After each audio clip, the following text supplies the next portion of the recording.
Hi, my friend, it's Pat Sloan here. So I am starting off modeling one of my aprons because on Chicken Salad Day, which is today, it is the apron block. So this is one that one of our friends made me. It's got 3 pockets, one in the middle, 2 on the sides.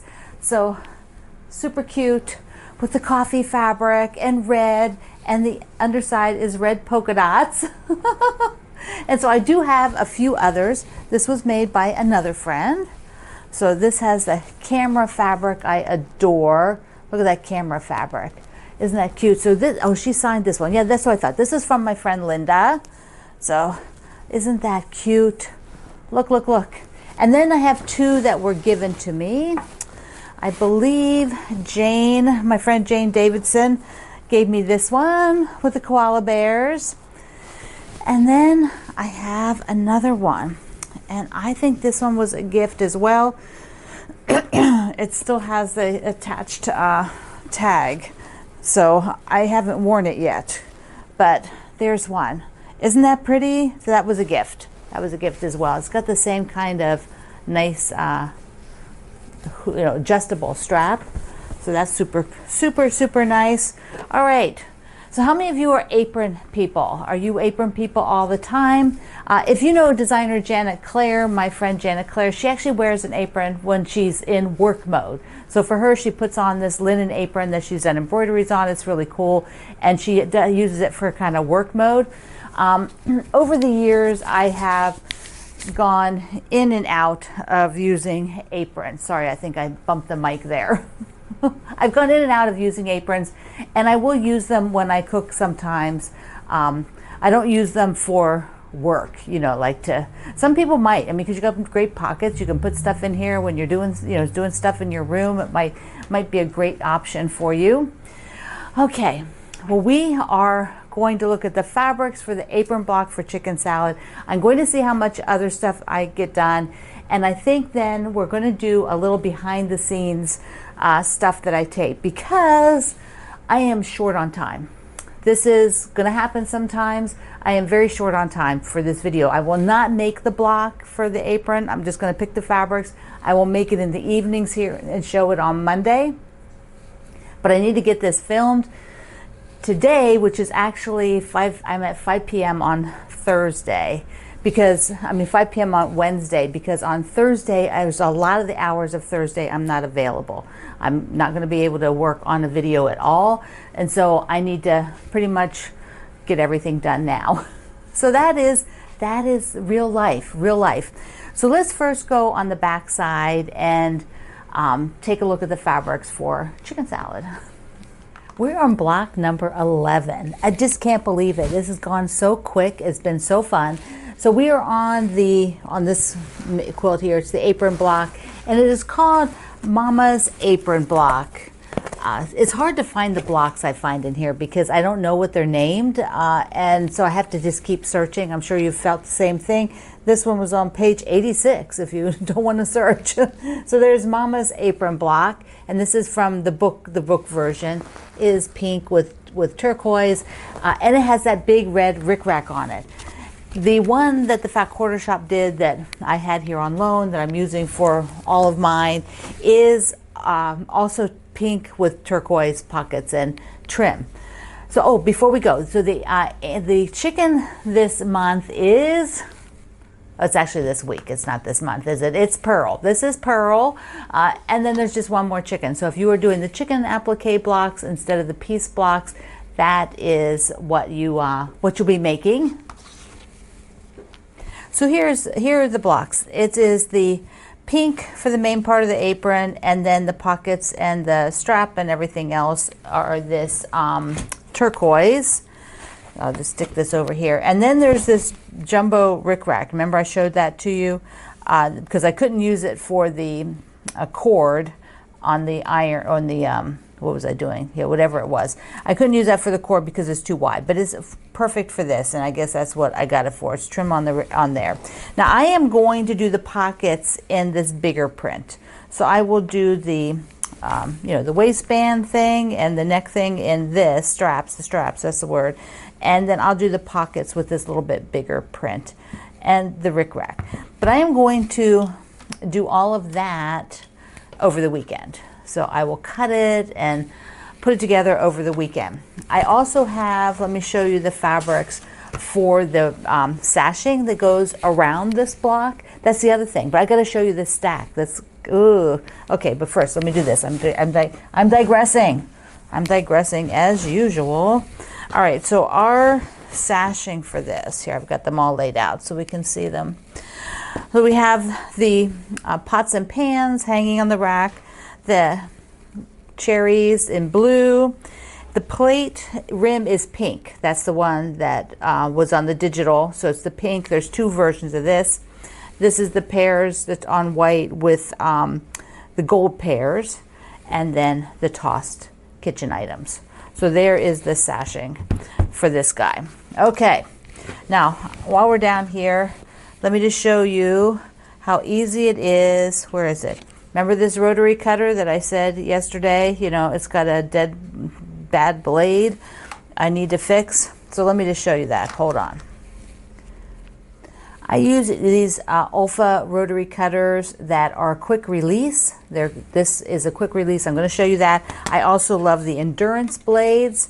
And so I have an endurance blade, and then I have a container for the old blade. And that is what we need. Then I want to show you these two things.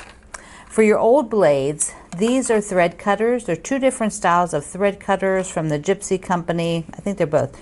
No, this is Blade Saver from Purple Hobbs, and I'll link you to both of these. And then this one is the Gypsy one. Like here, this guy, this comes out, and you end up, unscrewing this and putting that blade inside, the used blade, and then you stick it back in here. It's just brilliant. It also is very compact. I believe it sits in here, yeah, so that you could just travel with this, like in your travel case. Look how great that is. I just love this one. Love it, love it, love it. And then the other one is got this super sturdy base on it. So it really does not ever knock over. So it is fabulous. It's also a little bit taller, and it doesn't fold up. It's so, it's kind of, this is what it is. But the blade is then up here at these. So, okay, the blade here, there's a switch, like a pulley, you just, see that thing? You just pull it, you just go like this, and there's your blade, falls out. Yeah, nice. So nice. There's no screws to remember how they went in or how to put them back. And then you just take this off and you put this one on.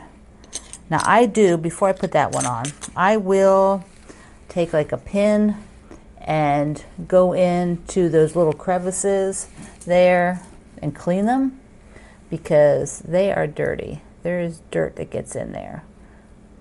This stuff has got dirt in it. Let me see if I can get one. I'm doing this left-handed, which is not the best plan, but there you can see.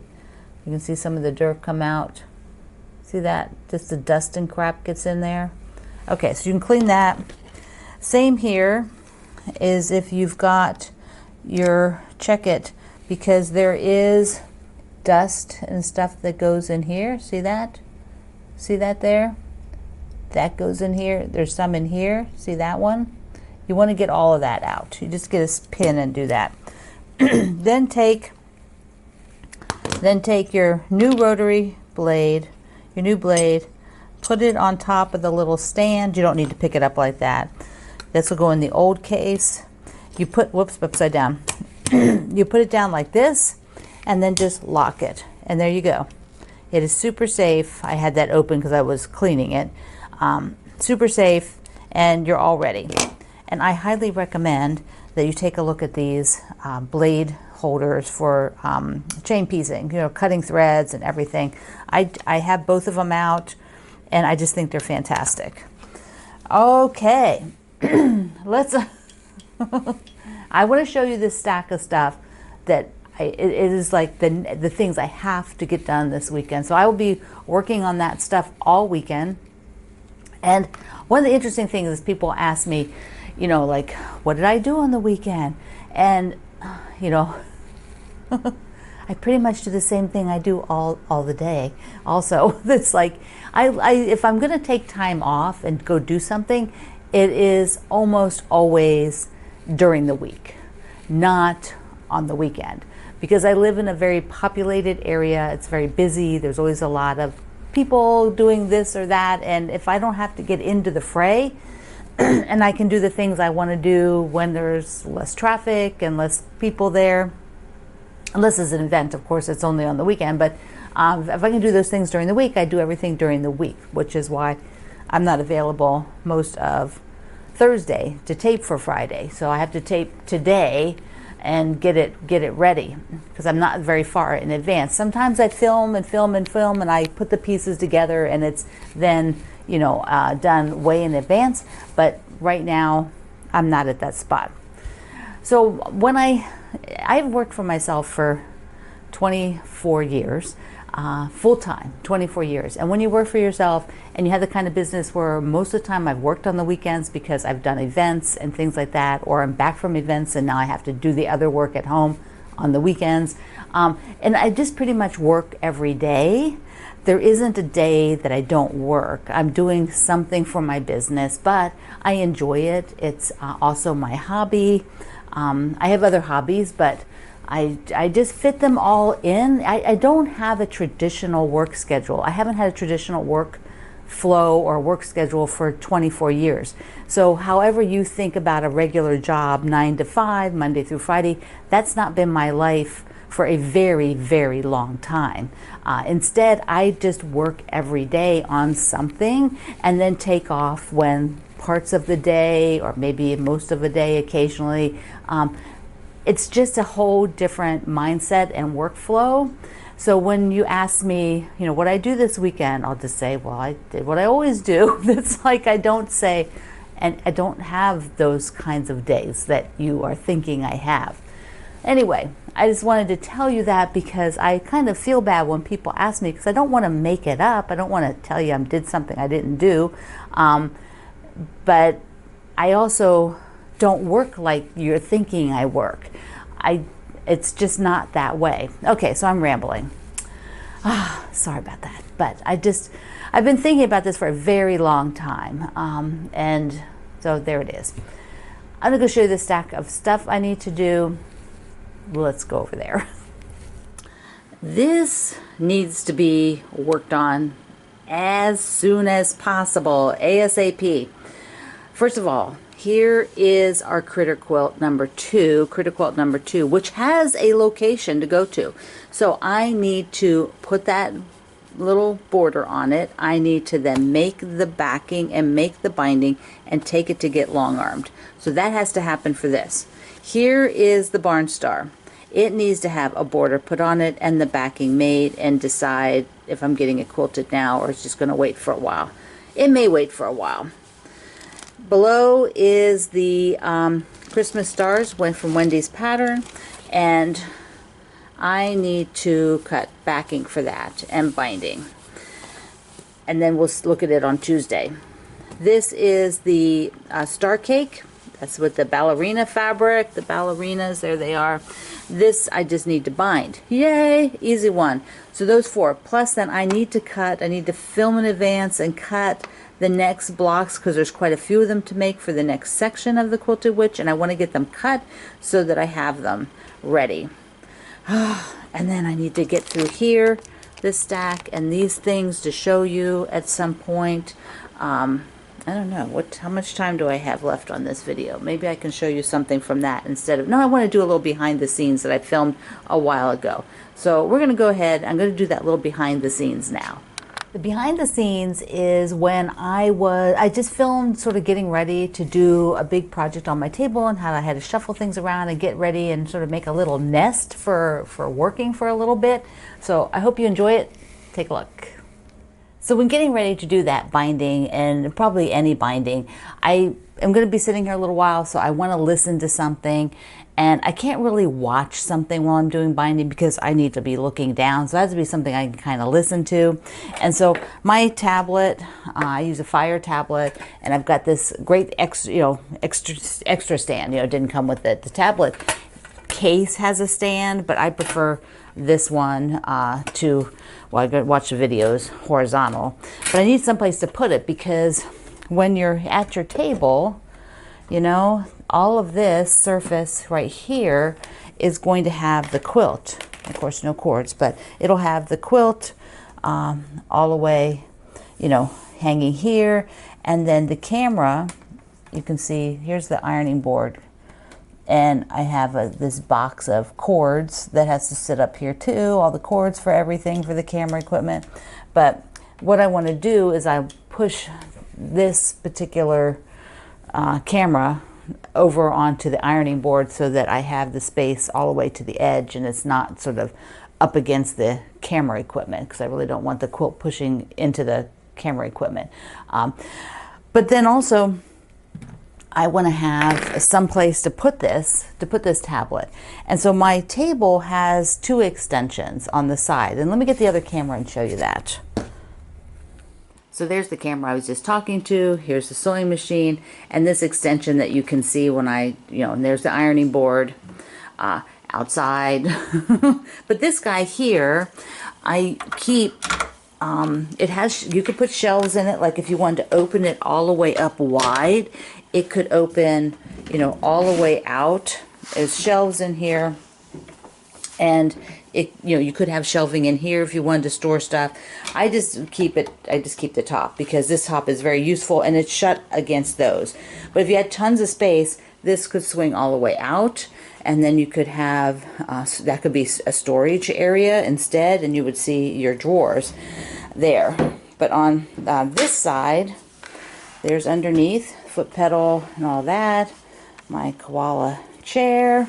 But on this side, I normally keep the wings. See, those wings can shut. I can also pull those all the way front here and close this off. But normally I have them pushed all the way back. And today I went and just got a top. Now I don't have this top locked down.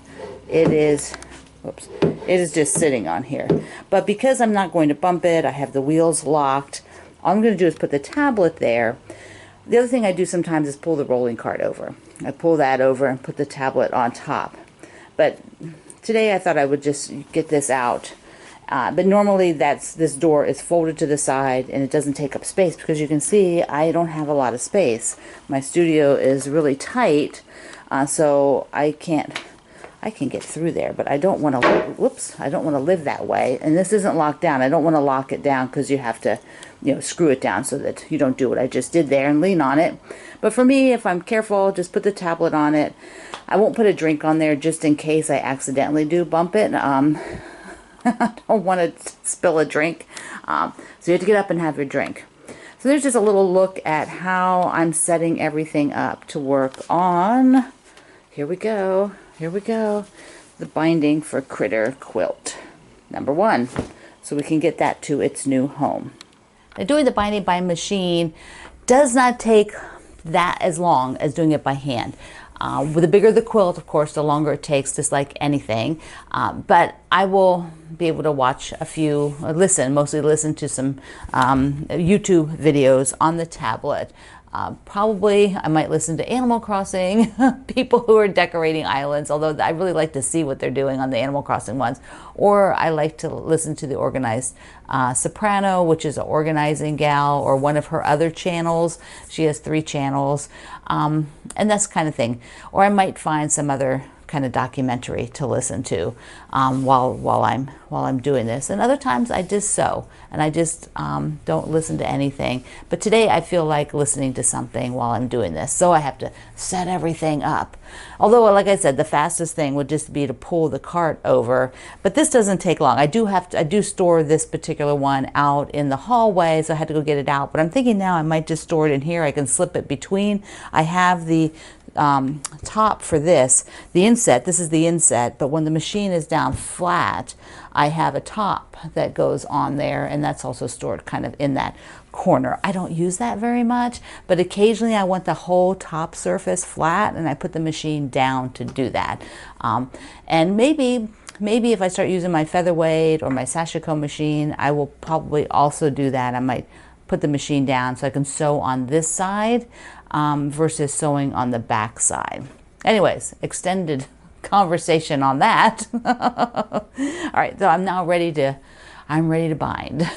So tell me, tell me in the comment here, how do you prep and get ready for working a bunch on your sewing machine? Do you play some music? Do you have some special shows that you like to watch? Is your drink nearby where it can't be tipped over? Do you have to have a certain like ambiance? Do you light a candle? I should do that, light a cinnamon candle. Oh, so tell me in the comments and we'll chat about it, because I would love to know. Well, I hope you enjoyed making your apron block over the weekend and also seeing just a little bit of sort of a variety of things I've been doing and working on, and understanding a little bit about how my workflow is as far as daily work. Anyway, if you have questions, leave them in the comments here at YouTube. If you have questions about how I work, different things, I will do a Q&A. Recently, the only questions people ask is, where is this and where is that pattern? You're not really asking me things I can do, to talk about. But if you want me to do a little bit of that type of Q&A, and then don't forget to use the community tab here at YouTube and see what I've been posting. So I love you. Mwah. Thank you for being here in the Sloan Zone. I will see you online and back here on Monday.